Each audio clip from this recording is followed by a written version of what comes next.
Hi, everyone. This is Kerristen, and thank you so much for tuning in to another episode of the Relocate Podcast. Make sure you subscribe, like, share, and support. This podcast is available on Apple, Spotify, and YouTube. So many ways to tune in and to be involved in this movement. All right. So, everyone, we are in for a wonderful surprise because in one episode I mentioned that we were going to explore relocation beyond what we are accustomed to, right? So people may see it as you're moving from one house to another. But today we're going to talk about boat life because we don't need to be in a box if we don't want to be in a box, right? And we have today Danielle Vandehei. She is really a testament to what it takes to live life not only off the grid but within your own means, living life in a way that works for her and her family. And so, as we dive into this conversation, I want you all to be open minded. I want you all to think outside the box a little. Danielle she's not only relocating in a sense like living this life just within a certain area. She's been traveling to an array of countries. She's originally from California. Right now she's in Panama with her husband and her 6-year-old son. They've traveled to the Colombia, the country, but there's a area of different islands in which she actually traveled to that's coastal to the country of Colombia. Just learned about that. Colombia Providencia is what it's called. She and her family has traveled to Honduras, and she is world schooling her son. So we're going to get into all of that. Actually, Danielle, I mentioned that you're from California. I'm wondering, like, how was life for you before you even considered the lifestyle that you have now? So, it's kind of interesting. My life has always been, I've never really stayed in one place. I had met my boyfriend, and who's now my husband, back when I was 17 years old. So we've been together now over 17 years. We met when I was 17, and as soon as, my mom kind of played this thing with me, like she wanted me to wait till I was 18 to finally move in with him. And so I did. And once I hit living with him, his mom actually moved out of her house, so we stayed in her house for a while. And then she came back, and then she was actually living in a camper, and then I kind of swapped with her because I love her, but I didn't want to live with her kind of thing. It was one of those things that sometimes you can't live with the in-laws very long. So we swapped into the camper, and then from there we actually, after a while, moved back to my old hometown back in Phelan, because that's where I was grown up, in Phelan, California, which is basically Southern California. And after that, we stayed there for 2 years, and then we got an opportunity to go move up north. So we moved up to Chico, and we stayed there for 3 years. And then actually from that spot where we were kind of a little more off grid, that was our first more off grid experience life, up in the mountains. And we lived up there for a few years, and then we moved down to Corning, kind of in the valley way of Chico, but heading up to Redding. We had 2 years rent there, but I honestly wasn't home. I was traveling straight for 2 years pretty much. We went to Africa, and we hiked Mount Kilimanjaro. We stopped in Amsterdam. We went to New Zealand. We went to Mexico. We went all over the US and was traveling in the States, mostly between California and Texas a lot. We did actually do a trip all the way out to Florida. We kind of just kept moving for 2 years. And then finally at 2 years of that place, I kind of started getting tired. And I was like, you know what? I think I want to settle down for a moment, because I'm thinking I'm almost ready for a kid. And so I like told my husband, I'm like, let's start looking for a house. So we actually didn't want to be in California though. We wanted to move up to Oregon because we had friends up there. And so we stayed in Oregon well, let me rewind. We looked for properties in Oregon, but we could not quite find anything that was what we wanted. We wanted a little bit of property with a decent house. Couldn't find it for the life of us. And eventually we found a 40-acre property that we absolutely loved, but it was bare land. So it came with a home site approval, and that was pretty much it. So we spent the next 3-ish years doing a lot of massive work building our house, excavating, pulling everything out, doing all that kind of stuff. And we built our house. And before the house was built, I got baby fever. And I told my husband, I'm like, I want a kid. And he's like, well, we're not done with the house. And I'm like, I don't care. And we had our kid, and we lived there with him for 2 years. But even in between living there, we still traveled.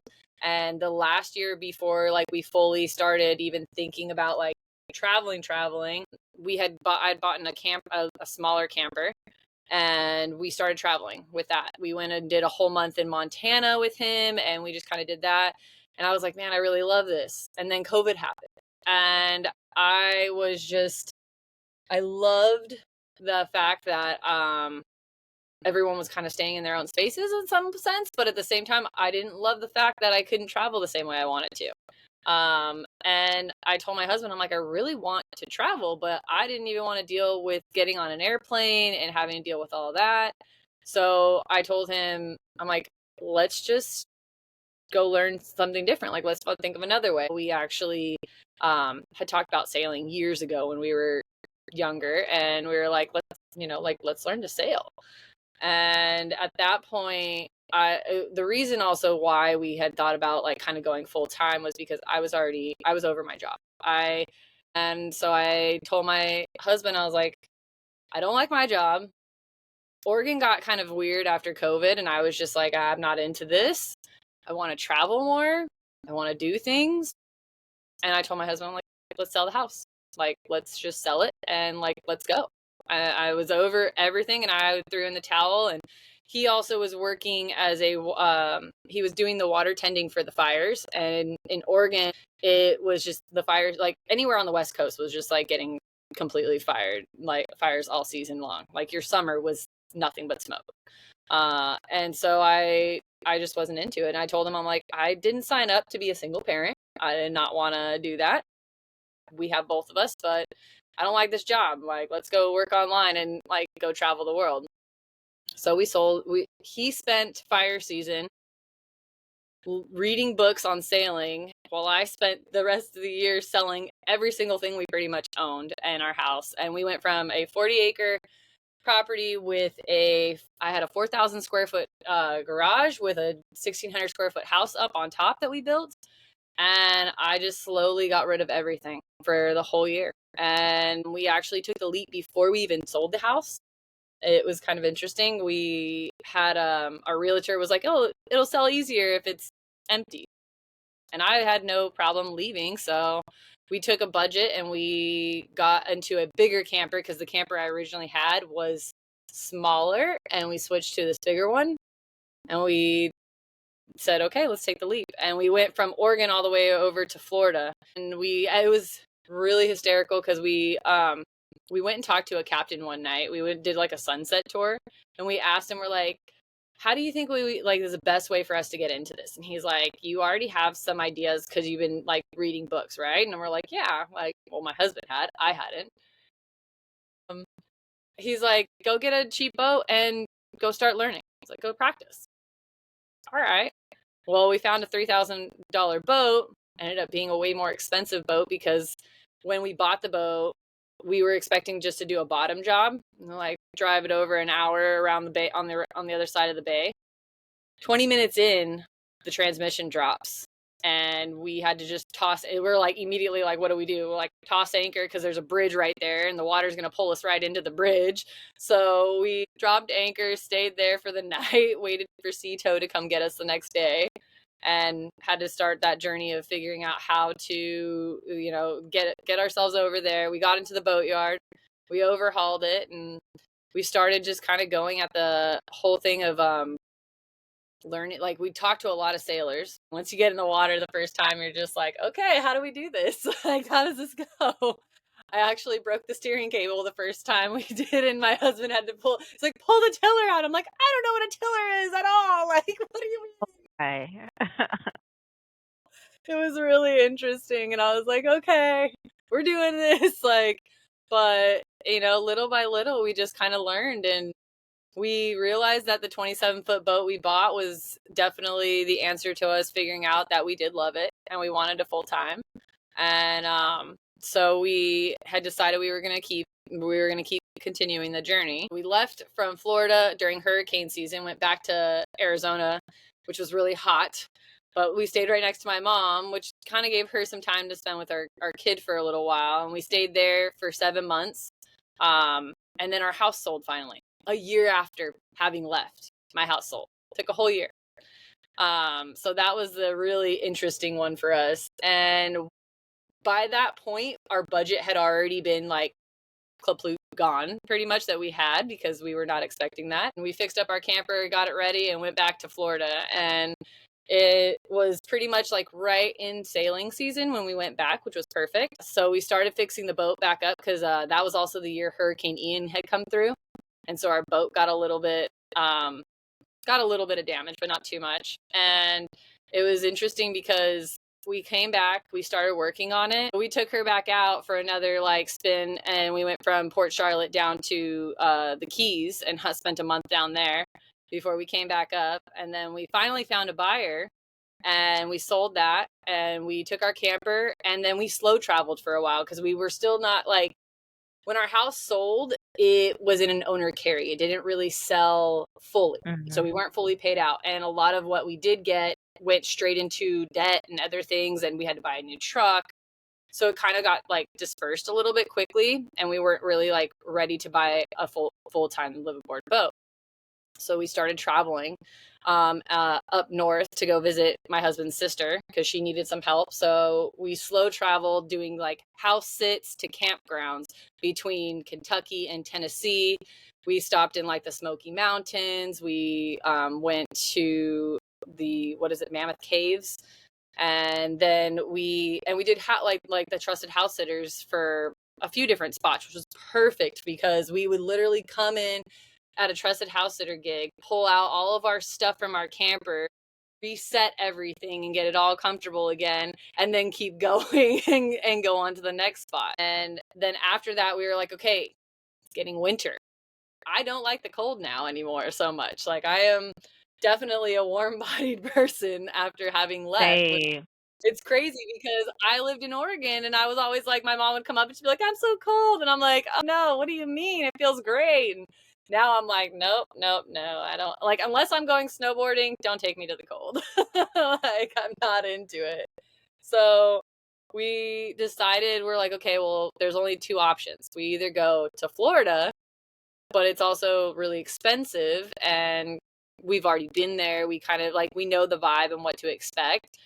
Or we had our passports, and we're like, maybe it's time to go out of the country. And so we decided instead we were going to go out of the country and travel through Mexico for a while. I traded my brand new truck for a crappy old minivan, because when you go to Mexico, you don't want a nice car. There's no reason to have one of those super fancy cars, because most likely you might get it dented or something's going to happen to it, because for one, there's some nice cars out there, but the roads are horrible. You find potholes galore. And if you look around when you go out of country, in a lot of out of country places, a lot of cars are pretty beat up. They just get hit more often. The rules of the road change completely compared to being in the States. But to not really bring attention to ourselves, we were like, let's just go get ourselves a little minivan. And we packed that minivan. We put everything that we could fit in every direction, down to my son having books underneath his feet kind of thing.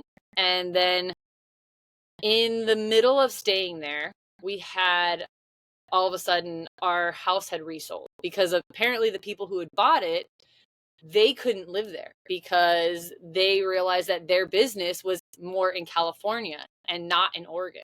So they had to resell the house, and they had tried to get us to do an owner carry, but we were like, no, if you guys want to move, you have to sell it completely out so we can just be done with this. And it was funny because we sold our house, like our house resold, and we got this message and we were like, we are in alignment finally. Like, we've been doing this. And it was just when my husband was like, at this point, he's like, Danielle, I don't know if I can do the whole traveling so much with like having our minivan and pulling everything in and out, because it does get exhausting. Like, that's something that we've really come to see, is that we like having a moving home, like a camper or a boat. And so I was like, you know what, whatever you want to do, because I was the one who got us into all of this. And I was like, tell me what you want to do. Do you want to go try and find a house? If we find a house, then we stay in one place and we kind of go back to like bottom, because you're going to put everything you just got paid out into a house. And he's like, okay. He's like, or he like thinks about the options. He's like, or we get budget boat, go full time. He's like, and we put so much aside into investments and keep working on our businesses. And I'm like, I of course wanted the boat, but I wasn't going to say it. I was just going to let my husband decide. He decided that he wanted to do the full time on a boat. And I was like, yes, this is what I wanted to do. Because also my son was really, he's such an adventurer as well. He loves to go to different places and see different things. And it was kind of perfect. So we made the decision that we were going to do that. And then the next thing I knew, we were on Facebook looking through all these boats. And all of a sudden I find this boat at midnight. And I tell the lady, I'm like sitting there having conversation with her about the boat. And I'm like, I want to come see your boat. And they're down in Rio Dulce, Guatemala. And she's like, well, we're leaving in 2 days to go to Belize. I said, great, I'll be there before then, because it's a 10-hour drive. And we were like, we're going to do it. The next morning we took off and we started heading down. We stopped in Belize, like the beginning of Belize as you first get in. And we stopped there and we decided that we're like, okay, well, we're going to stay the night here. The next day we'll get there and we'll land at like 1:00. Go see it. Everything should be fine. Didn't end up working as simple as we thought. Theory, actually, the next morning drove us to the border that was closed. And we were like, we get to this border and they're like, no, you can't come in because it's closed. And we're like, are you kidding me right now? Like, I'm like, so what are my options? And they're like, you can either drive 6 hours back up and then 6 hours back down to go through the border that does like hit Guatemala, or you shoot an hour across and hope you catch the ferry that's in exactly an hour. And he's like, and you can take the ferry, which is like taking a little lancha boat across into the Rio Dulce. And I'm like, okay, or it takes you to Livingston and then you check in at Livingston and then you ride into the Rio Dulce in another little like smaller panga. And so we did that and we thankfully made it to the ferry in time, got there, got to Livingston, had to go figure our way out and checking in. And then after we had checked in, we went into Rio Dulce, made it still, I think, around like 2-3 o'clock. By the end of it, we all looked at the boat and everyone kind of talked about it. By the end of looking at it, my husband and I both were like, we'll take this boat. And we struck a deal with them. We're like, we offered them a little bit less. They agreed and everyone was like, cool. We're like, we got to go back to Mexico now, go get our stuff. And then we'll see you back down in the Rio in 3 weeks. And so, cause we had 3 weeks left of our stay in Mexico. So we did that and spent 3 more weeks kind of doing our thing and came back down to the Rio, and I unloaded everything out of my van. I sold my van in the Rio Dulce, which is a headache. I'd never, ever recommend selling a vehicle in another country. It's definitely way different than when you go. It gives me a whole different appreciation for the DMV in the States versus when you're out of country. Completely different. But so we sold the van, fixed up the boat to where we liked it, got in that, and then we pretty much have just been kind of like full timing it on this boat we actually just passed our year mark. Oh, wow. Yeah, we've passed a year mark. We took off for a month in November last year just to go visit family in the States. But otherwise, we've pretty much been on this boat and just kind of traveling around. We did 3 months in Honduras. We did a month in Belize, and then we went back to Honduras right before we flew to the States. And then after that, we came back, and then we slowly made our way down to Providencia, and then here now in Panama. So, yeah. Okay. Yeah. Okay. It's a long Wow. story. Yeah, no, this is actually good because I'm sure people are thinking, how long did it take for you all to prepare for your journey? You said a long time ago you thought y'all had like an inkling of a thought of what would it be like to just sail and just live on a boat? Like you had Yeah. that thought prior to Oregon, prior to even, and you set the foundation for where you are today for the moment you purchased a home in Oregon. But it took a long time to get from, okay, so how are we going to afford this lifestyle? Sell the house. Okay, there's some other things that's in the mix. What if we travel and do a van life? Because there's people who do that. What if we get a camper? What if, like, you tried all these different avenues before you ultimately landed on boat life? Yep. So, Yeah, I've been in and out of campers for many different years. And I love that, like, my husband or my son and I always like make a joke. We're like the two different style. Like we would, if we're gonna live somewhere, we prefer either a boat or a camper because you can pick up and leave whenever you want. You don't yeah. have to and you don't like. I can do this thing where I could put a backpack on. I know people who do it. I have best friends right now. She's her daughter and her are traveling, and they're in Vietnam. They've been traveling all over with their backpacks, and I admire that. But I'm like, I have a certain there's certain things that I like. That I just like, I'm super health conscious. And so I love to cook. I'll still literally I will carry my cookware with me places. If I have to go somewhere and I'm flying way far, I'll probably pack it in my bag and at least 1 or 2 pans and put my clothes inside of it. And just because I want to have these specific things. And so because I have that way about me, I feel like it's like one of those things where having a moving home and being able to pick up and have something where I can move it slowly with me and not have to pick and choose what do I want, what are my non-negotiables of doing that. I can only handle doing that for a period of time. After that, I'm I gotta have certain things. And that's just, you tend to learn that. I was actually listening to another family who recently, they've been traveling for 6 months, and they're like, man, we really miss having our routines and our rhythms and things like that. And that's kind of also the nice part with having a moving home, is that when you have a moving home, you can still kind of hold on to some routines and some rhythms in your life versus just hey, I'm putting a backpack on and we're just going to go. Because I've lived the backpack lifestyle when like I said, when we did that for 2 years with just my husband and I. Now I have a kid, and it's a little bit harder for me to just do that. Because then too, I just, my own mental, I'm I have certain things that I like, and I like to be able to give to him, and just I like those comforts. And so having that, finding your rhythm of what works, it takes time. And not everybody, some people think oh, I'm going to travel, I'm going to go full time, but how do I do it? Or how do I, what's going to fit me best? Well, try, I always say, try small, start small with whatever, feels good. Whether it be you are doing some trusted house sitter gigs, you go stay at people's houses and try that way. Cause that's also a really fairly cheap way to do it too.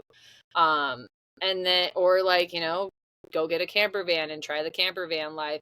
I couldn't do a small camper van, to be honest, because I just don't like that small of spaces. I like to have a little bit more space. I think my campers were always the smallest camper I had was a 20-foot when we were in, when my son was, little one.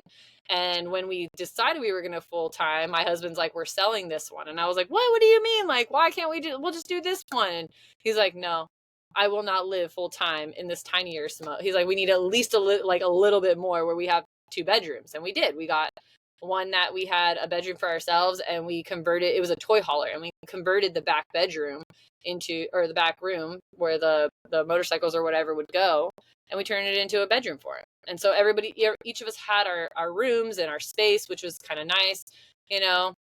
And the same for this boat. Like, we did the same thing. Like, when we went on the 27-foot boat, we knew already, we were like, this is just a testing boat, because I didn't want to go all in and figure out that I hated it. I've met a few different boating families who they went all in and they love it still. And I'm so glad. But they bought what we call it the last boat, because every time you buy a boat, you're always still like, it's 10-foot-itis. Like, you always want a little more bigger, a little bit more space. Like, this is still even a stepping stone. Like, we actually have plans that hopefully in the next year, because this was supposed to be a 2-year plan for this boat, that we'll be starting to sail north, and we'll go sell this up in Florida. And I plan that we're gonna go over to Indonesia area and go buy a boat out there, and then sail around the French Polynesia, Malaysia, and then slowly work our way down to Australia. So I mean, it's just like, you have to find what feels good for you and kind of do that. Some people like to go all in. I'm the kind that I like to tell people, just take your time. Like, start small, see if you like it, because you just don't know. Like, I've met people who they get on a boat and they're all of a sudden like, oh no way. You know, like, they realize that the waves or the motion of the ocean doesn't really quite suit them, and they can't handle that, or, you know, and just even learning to deal with Mother Nature in that sense. Me personally, after having lived life on the water to also having my camper, I like life on the water more, because I'd rather deal with Mother Nature than everyone else on the road. Like, that's kind of my opinion of it and how I ended up getting to where I wanted to be. But, you know, yeah, it's little baby steps, and thinking about, like, what direction do I want to take? How do I want to kind of take it? And how can I do it? I'm actually, since I've been doing all this, I just thought, like, you know, we already planned on world schooling and unschooling our son. And like, now I also, one of the streams of income that I have come across, because is kind of funny. The guy who I had hiked Mount Kilimanjaro with, the guide, I'd worked with him for a little while and tried to help him build a travel business. And when I was doing that, I had talked to one of my travel agent friends, and she got me into working as a travel agent. And I was like, okay, well, I'll do this and see how it works and how that flows. Well, I've realized I don't really care so much to book a bunch of travel for people. But what I do love is helping create community for other world schoolers, homeschoolers, unschoolers, people who want to travel with other families. And so, like, now I'm working on different projects for families to travel. Like, I have a transatlantic cruise next year in April that I'm doing from Florida all the way to Spain. And I'm creating this program for our group to kind of like learn different stuff, like the kids to learn stuff about the ocean and learn about the art and stuff in Spain, and doing things like that. So, you know, like, it kind of morphed into different avenues as time has passed. I love how you said that you're a cook, or like you like to cook, and having eating habits that align with your values, and as you're navigating being a nomad. I feel like I can comfortably call you that. A nomad, in a sense, like, you know, the type of food that you consume is important to you. How are y'all handling those necessities? Because I can imagine when you do travel on the boat, you're on the boat for a very long time. Like, how do you handle like freshwater food, things of that nature? So fresh water, we actually have an RO system to our boat. So we make water out of the ocean. Like, it pretty much does that. I also bought this water system, which is an ionizing, it ionizes and adds hydrogen and kind of alkalines the water to different pH levels. And so I have that system hooked up after the RO so that we can help keep a healthy, like my extra antioxidants, anti-inflammatory, just really good water. And so I got into doing that as a business, and that was kind of how we kept our water flow going. It was the nice water, because RO water is okay, but it's definitely, I'd say it's definitely better than tap, but it's just dead water. So that's like as far as the water goes. We actually have been talking about trying to set up a rain catchment system if need be. Because right now we have it hooked up as an RO system, so you have to usually hook up power, which we have a solar on there. We have solar that maintains most of our power on our boat. If it's really cloudy, we might have to turn a generator on here and there, which we really stock up on the gas and stuff. And then as far as like if we're kind of gone for periods, like we usually like there's always where I've been, like we always find somewhere to go stop off. We stock up and like load up a lot because like the next spot is going to be either super expensive or something like that. And so we'll stock up on like all the dry goods as much as we can for at least a couple weeks to a month.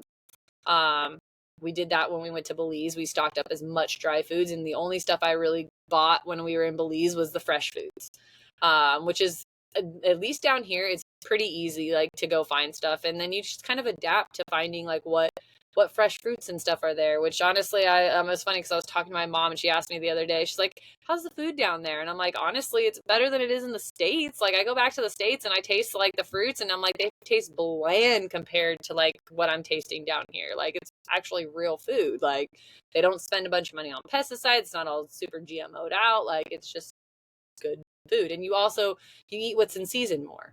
Like I'm literally buying like racks of bananas and letting them just like hang off of the vine till they ripen kind of thing.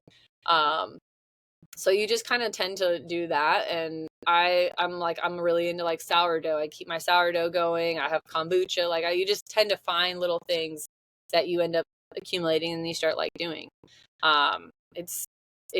I feel like when you have two options when you're on a boat. Like you can be one of those people that sits right next to the city and you're always jumping off to go to the restaurants, or you can be the person who stocks up and takes off and you like to be out in the quiet areas. Right now we actually came out away from the city for a little while because I don't even like being in the city as much as possible. Like I'd rather come out on the beaches and come hang out in these quiet areas. And now we have another boat that has a kid, so it even makes it easier. So my kid still has a friend to hang out with, and you just kind of like find community to kind of move around, which is also another really big part about like when you're traveling is like find community.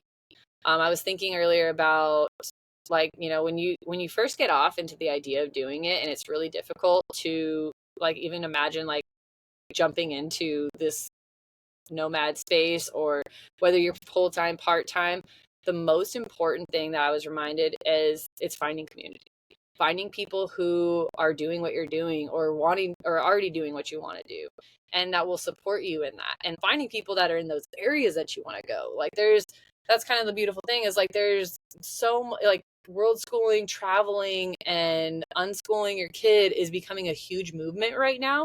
So you'll find a lot of other people are doing it, and you can go find groups on Facebook and go connect with somebody and be like, hey, I'm going to this area, who's in that? And people will be there, and connecting that way. So it's kind of like if there's a will, there's a way. There's always different like options for you. Speaking of world schooling, and you mentioned unlearning. Unschooling. You mentioned unlearning though. Unlearning. So it's the term is unschool. So Unschool. basically, Gotcha. yeah, unschooling. So instead of living with a set curriculum where you have like you got to do all these workbook pages and you have to do these tests and you're everything like that, where you're putting yourself already in a box. You're getting yourself set up to live a 9-to-5. Unschooling is you are following what your child's interest actually is. And honestly, I'm unschooling myself in the process. Like I'm learning what I love, really, and not just about like what my kid loves, but like what feels good for me. But for him, like especially with following like different things. Like my son loves to fish. He is really into all styles of fishing. He's 6 years old and he already spear hunts. Like he is super into doing all these kinds of things. And it's like he has learned so many different things in the process of just learning how, like letting him play and then asking like, what do you want to learn about? And then finding different ways to implement it. When we first started kind of doing this, I started at the whole homeschooling idea in the beginning in Florida, and I was like doing workbook pages, and it was like I was like pulling teeth, and we were getting frustrated, and I was just, you have to be up to this certain, like you got to know this, and you got to have this, and I let people's mindset of like what your kid standards should be come into play for a moment, and then I started understanding that the unschooling way is like you're not really doing that. You're letting them come into it at their time, because all kids will come into it like they'll figure out how to talk, especially as you put them around kids. They'll figure out they'll have an interest eventually in ABCs or 1, 2, 3s. They're gonna have those interests. You just have to find ways to implement it that it's not going to be a force. So like when he got into fishing, I started to practice his writing and some math or certain things. We had started a fishing journal, and he'd write what fish he caught, what number fish he caught. He would measure it out, how long it was, and then he'd write what actual fish it was. And so like we started doing that, and it was practicing your math, like a little bit of math, a little bit of writing, and a little bit of like just kind of understanding how to read what you're doing. And so finding those different things and then just like letting them lead into it. Like my son at this point, like he's learning how to fillet fish. He can already fillet fish on his own. He doesn't do it the greatest like his dad, but he's learning. He knows how to go build fires. He knows how to do all these different things. He's learning life skills. And one thing I'm actually really even focused on right now with him, since now that we've been around a lot more kids and we're dealing with different styles of kids and how they act and what they do, he's really getting a lot of, like I say, a lot of his biggest lessons right now is emotional intelligence. Focusing on like how to put up a boundary, how to like not let somebody cross your boundary, how to walk away from it, how to not just go and be a tattletale to parents, but to like try and set the boundary, see if you can get them to respect the boundary, and then doing that. So you're finding just different ways to really like get them to learn, but not to like force the learning. So does that make sense with what I mean, like the unschooling? Yeah. This is sounding more of like how to help ultimately your son be able to, because I'm thinking like schools, like they kind of train you for like work. They don't train you for like how to deal with people and life challenges. No, yeah. They train you That to be part not conditioned taught. to be prepared for going to work a 9 to 5. I'm training my son to be prepared how to go find his passion and how to create something out of that.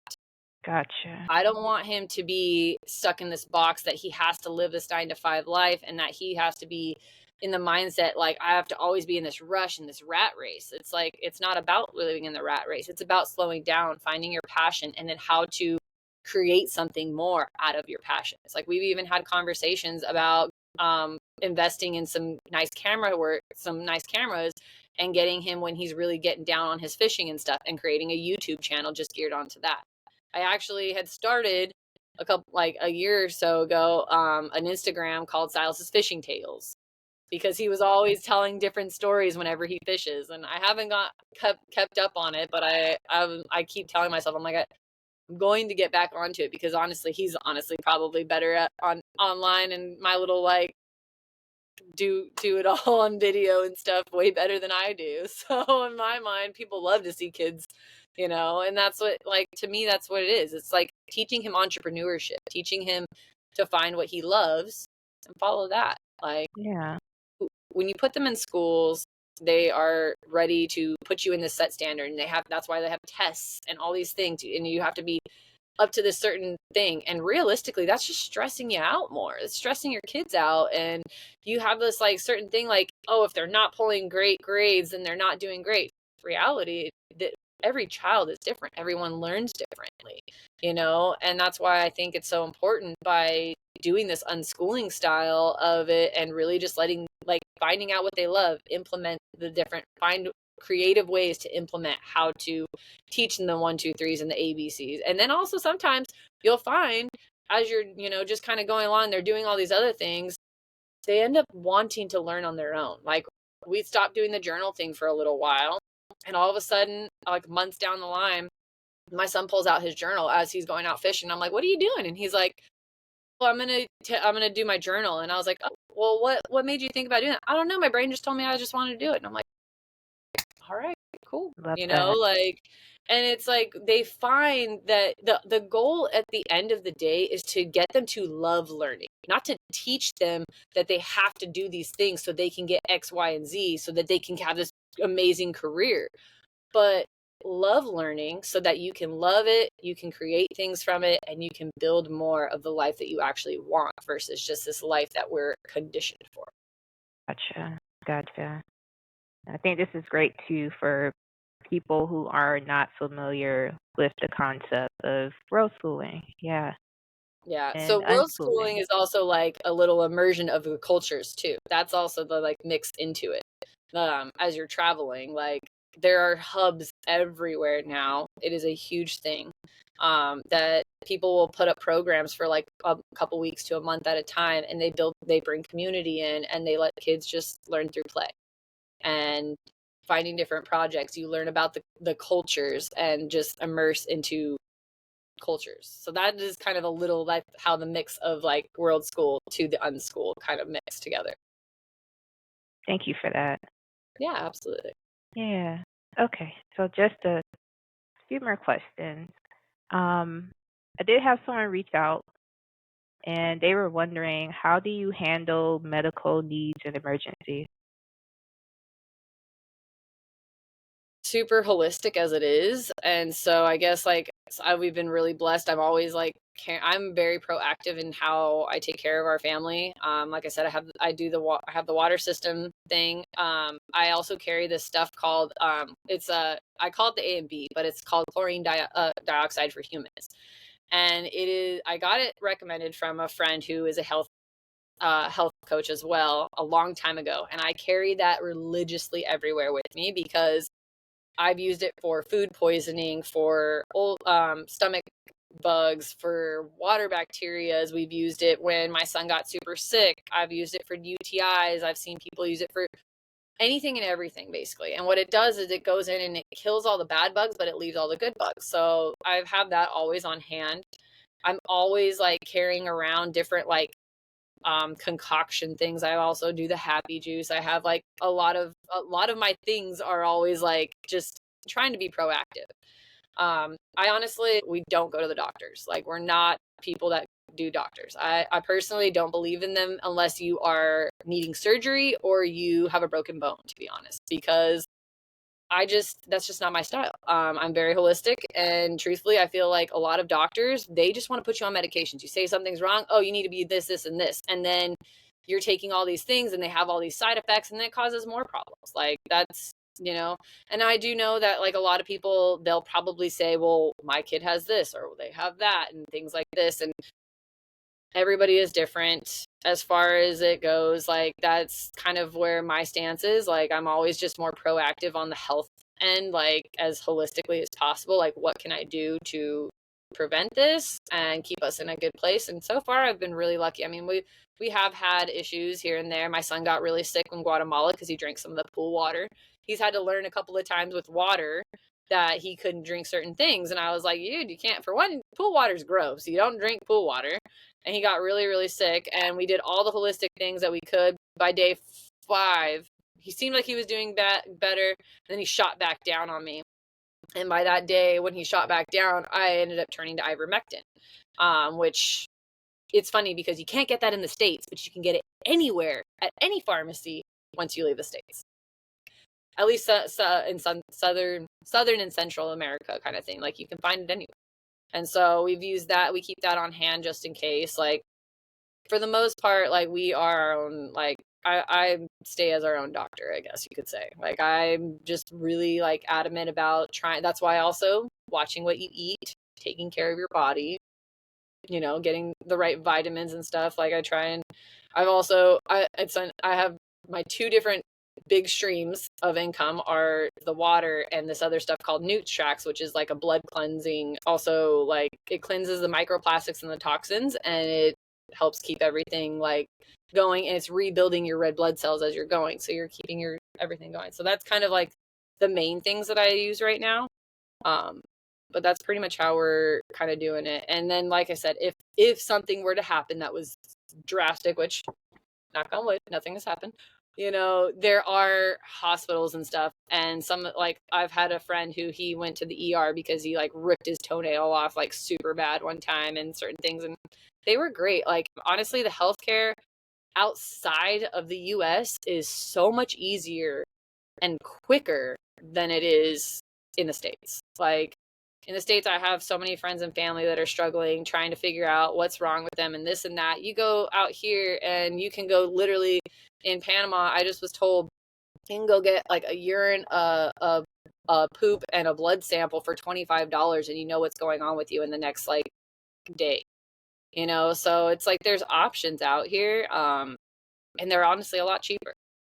My son Gotcha. had something happen with his tooth. He had a crack in his tooth. That was back in Guatemala, and I had asked the hotel manager. I said, "Hey, do you know where I can get this?" She made me an appointment.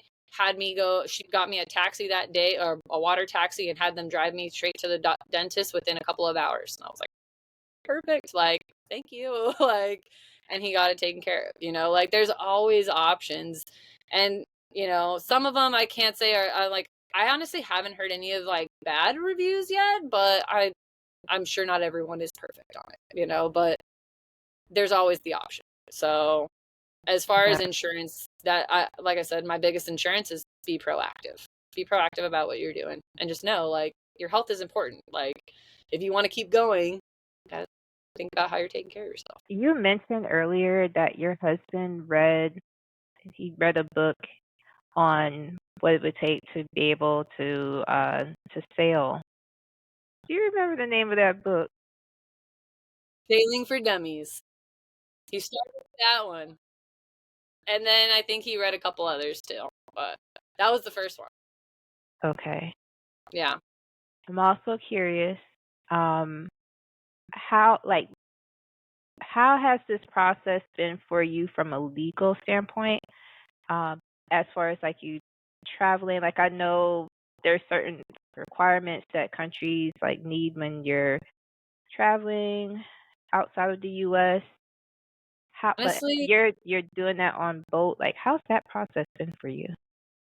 so it hasn't been too bad because I've also been really lucky that the people that we bought the boat from, we've been kind of sailing around. And so she kind of helped teach me how to kind of get in and out of the countries and how you contact the port captains. You have to go fill out some certain paperwork and send them your registration. It's all like via email most of the time and stuff, but it's actually fairly Wow. simple. Yeah. Sometimes you do have to go in, you have to go like check in and well, actually all the time you still have to go check in, but you can send a lot of the paperwork in, get the process started. Once you land, you usually go in and you check in with, you'll either check in with like an agent or you'll check in with directly with like immigration or the port captains kind of thing. When we landed in Panama, we text the port captain, let him know we were there. They sent like 3 guys over and they sat down with us in our helm and they just did a bunch of paperwork, took all the paperwork they needed, signed all their stuff, got their money paid. We were good to go pretty much. Every country is kind of different. In Colombia, we had an agent that we used and we had to go to him, took all of our paperwork. They did all of that. They had immigration come and take our passports, which was kind of weird. That was the most interesting time. I've never handed somebody my passport and let them keep it for, I think it was like, I don't know, a couple hours or later in that day, like the next day or something like that. It was a little interesting. Like, you're going to come back with my passport, right? Like, like that was a little different, but, yeah, we had done that. And then in Honduras, it was really easy. Like you went in and you gave them the paperwork really quick. You checked, the port captain and immigration were right next to each other. So it was really easy. They did their paperwork and you were done. Usually that for a boat, like that's kind of like the process. Is you have immigration, you have the port captain. In Panama, there's also a cruising permit, which I'm actually still working on trying to get. I've been here for a while. Apparently it's a little bit more work than that. And I just found out that system I thought was working was not working. So sometimes you find you have to like adjust a bit, but you just kind of tend after a little while. The easiest way is if you don't know how, go ask the people around you. Like if you have no clue what you're doing coming in or where you're going, there are so many like Facebook groups and WhatsApp groups and like the sailing communities and things, you know, like that's why I say I'm like, so if you're in an RV thing, go join a bunch of RV groups. If you're into sailing, go join a bunch of sailing groups, you know, like if you want to do world schooling, go join a bunch of world schooling groups. Like that is the beauty of social media. I love honestly about it. A lot of people are always like, I hate social media. I'm like, you're using it for the wrong thing because you can use it for so many things to connect with people, to get your get understand what you're getting into. Like I think I've joined each country we've gone to, I've joined different sailing communities along the way, and every time like I have a question or something's going on, I just go put it in the cruisers net, and all the cruisers will let you, like someone will let you know like what your answer is and what you need to do. And that's kind of the nice part. And I feel like with sailing, people are very giving. Like they really want to like help each other out. And there's kind of this like rule, like, you know, help the others out kind of thing. Like no man left behind, just help them out. For parents, families, even single parents who are considering a similar lifestyle, what words of advice would you have for them as far as like getting started? I would say get yourself in community, take small steps, get yourself around people who are going to support what you're doing and that are already doing it, because it makes it a lot easier when you have other people to chat with and kind of like be your soundboard. And don't hold back, because at the end of the day, there's going to be people who are going to shun you about doing it, or they're going to be like, think you're crazy. But at the end of the day, you're going to live your life in a whole different way that you won't regret, because once you start traveling, once you start moving out of that bubble and like getting into something else, you're going to feel so good. And I can't say it's all easy, because it's not. You heard my story. It took me a year to sell my house, a year to do these things and do all that. And there were some pretty rough moments and some hard patches. And the reality is life is always going to give you a rough patch, but it's just choosing what hard do you want to do, you know? And when I sit out on the back of my boat and I'm looking at the sunset and enjoying it, or I'm getting to spend every single day with my kid and getting to be there for him, like I'm so happy. I'm grateful that I took that plunge and I didn't hold back, because that's like, you have to find your happiness. Yes. If you don't feel good in the life you're living, man, you got to make a change. Like, and it's worth it. Like, it may not be easy. If there's a will, there's a way. And it's not that you can't, it's that maybe you just don't, you need extra people, which is also why I say community is really helpful, because other people will help you think outside of the box, and they'll give you ideas like of what you can do and how you can start. And even if you're like, maybe I don't want to go full time, maybe I want to start part time, maybe I just want to get my feet dipped in, you know, and there's options, you know. And when you start finding that community and you find people who are doing it and supporting you in it, it makes it so much easier. So that's pretty much what I would say as far as getting into it. And if you're thinking about it, definitely don't hold back. I'm just curious. Have you seen people just solo doing this? The sailing? Yes. Oh yeah. Actually, I just met it was interesting. There's this violinist we just met recently. We heard her last week, and then I was sitting with our boat buddies. We were at the pool later on, like Sunday or something like that, hanging out, and we saw her again, and then she comes over and she's talking to our buddy. My boat buddy also has a YouTube channel that he's had for probably like over 10 years.